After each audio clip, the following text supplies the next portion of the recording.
Valentine's Day 2026. The Sinhalese Sports Club in Colombo didn't just host a cricket match, it hosted a masterclass in power hitting.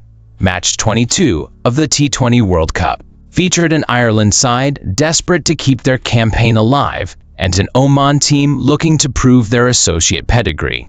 After the coin fell in favor of Oman, they chose to bowl first, a decision that initially looked inspired but would soon lead to a historic afternoon. What we witnessed was a game that shattered records, redefined Irish 20 history, and left the cricket world in awe of a man who would lead his side from the front, Lorcan Tucker. The game started like a nightmare for the Irish. Within 5 overs, the top order was in tatters.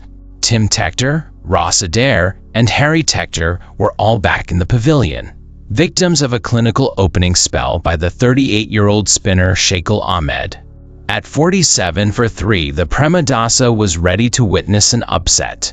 But then, the momentum shifted, Lorcan Tucker, taking over the captaincy, in the absence of Paul Stirling, found a partner in Gareth Delany. They didn't just steady the ship, they launched a counterattack for the ages. Tucker, who survived a stumping scare early on, shifted gears with terrifying efficiency. Their 101-run partnership took just 56 balls, turning a shaky start into a dominant platform. If the middle overs were a storm, the final 4 overs were a hurricane. Ireland plundered 86 runs at the death, the third highest ever recorded in T20 World Cup history. Lorcan Tucker played a captain's knock that will be talked about in Dublin for generations, finishing on an unbeaten 94 off 51 balls. But he wasn't alone. George Dockrell joined the party in the final 2 overs, delivering a cameo that defied logic. 35 runs off just 9 balls, including a hat-trick of 6s to finish the innings.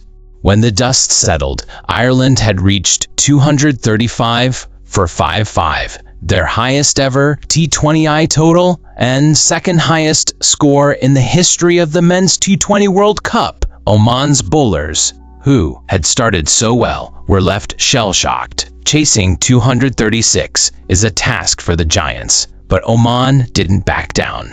Veteran Amir Khalim made history of his own, scoring a valiant 50 off 29 balls to become the oldest player to score a half-century in T20 World Cup history. Alongside Hamid Mirza, who contributed a quick 46, they kept Oman in the hunt for the first 10 overs.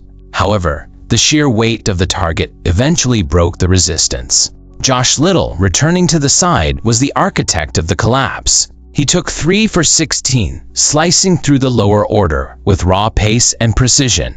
Matthew Humphreys and Barry McCarthy provided the support, ensuring that Oman's promising start ended in a total of 139 all out, a 96-run victory. It was Ireland's first points of the tournament and an emphatic message. They proved when their backs are against the wall, they have the potential to bounce back. This match belonged to Lorcan Tucker, a captain who stepped up when his team needed the most. Cricket is a game of heritage, and on February 14, 2026, at the legendary Eden Gardens, we saw 2 neighbors meet in a clash of high stakes. Match 23 of the T20 World Cup wasn't just Scotland versus England, it was a battle for survival in a treacherous Group C. England, coming off a bruising loss to the West Indies, were desperate to steady their campaign. Scotland, meanwhile, arrived with the belief that they could finally secure their first ever T20 victory over their neighbors. The atmosphere in Kolkata was electric. The pitch looked true, and as Harry Brook won the toss and chose to bowl, the stage was set for a classic encounter. The match began with a burst of fire from Jofra Archer. In a single over, he removed the dangerous George Munsey and Brandon McMullen, leaving Scotland reeling at 18 for 2. When Michael Jones fell shortly after, the scoreboard read a precarious 42 for 3. But Scotland is a side that refuses to be bullied. Captain Richie Barrington played what was arguably the finest knock of his career. Alongside Tom Bruce, he stitched together a 71-run partnership that silenced the English fans. Barrington was masterly, finding the boundary with clinical precision. He fell just 1 run short of a milestone, trapped LBW by Adil Rashid for 49 off 32 balls. His leadership took Scotland to a respectable 152 all-out, a total that felt small on paper but was vastly more dangerous on a pitch that was starting to grip. Then came the chase, and for a moment, the world held its breath. Within 2 overs, the unthinkable happened.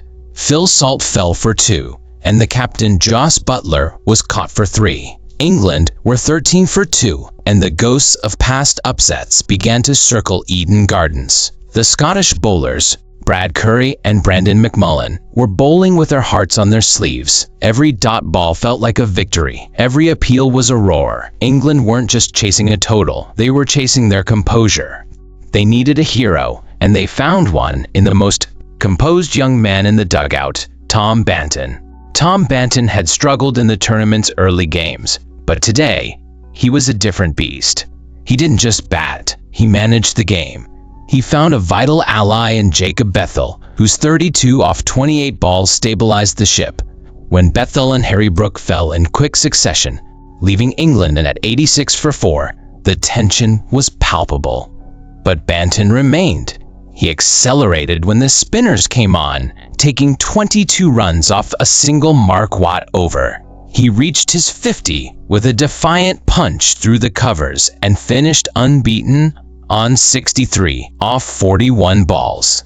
Supported by Sam Curran's brisk 28, Banton ensured that the shock of Kolkata remained just a possibility and not a reality. In the end, Will Jacks sealed the deal with a towering 6 and a 4 in the 19th over, handing England a 5-wicket victory. England walked away with 2 points, but Scotland walked away with the respect of every fan in the Eden Gardens at Kolkata. The road to the Super 8s continues. On February 14, 2026, the colossal Narendra Modi Stadium in Ahmedabad, a cauldron of over 50,000 expectant fans, became the stage for match 24 of the T20 World Cup. This wasn't just any group game, it was the battle for supremacy in Group D between 2 undefeated heavyweights, New Zealand and South Africa. Both teams arrived with flawless records, but by the time the floodlights took over the Ahmedabad sky, one team would emerge not just as a winner, but as the first nation to officially punch their ticket to the Super 8. The Protea Fire was about to meet the Black Caps' resilience in a game that lived up to every bit of its hype. The story began with Aidan Markram winning a crucial toss and electing to bowl. New Zealand started with typical aggression as Finn Allen and Tim Seifert looked to dismantle the pace attack, but the momentum shifted the moment Marco Jansen found his rhythm. Using his towering height to extract steep, uncomfortable bounce, Jansen dismantled the Kiwi top order in a clinical power play spell. He removed Seifert, the dangerous Rachin Ravindra, and finally, the explosive Finn Allen for 31. When Keshav Maharaj clean-bowled Glenn Phillips just balls later, New Zealand was reeling at 64 for 4. Jansen's opening burst, finishing with 4 for 40, was the foundational stone of South Africa's dominance that evening. However, you can never count out the Black Caps. Mark Chapman and Daryl Mitchell reminded us why they are masters of the middle over rebuild. They didn't just survive, they counterattacked, stitching together a vital 74-run partnership. Chapman was particularly fluent, smashing 48 off 26 balls, while Mitchell provided the anchor with 32. They dragged New Zealand from the brink of collapse to a position of hope. Yet, every time the Kiwis looked set for a massive finish, the Proteas tightened the screws. A late cameo from Jimmy Neesham pushed the total to 175 for 7. It was a competitive score, but on a true Ahmedabad surface with dew beginning to settle, the question remained, would it be enough?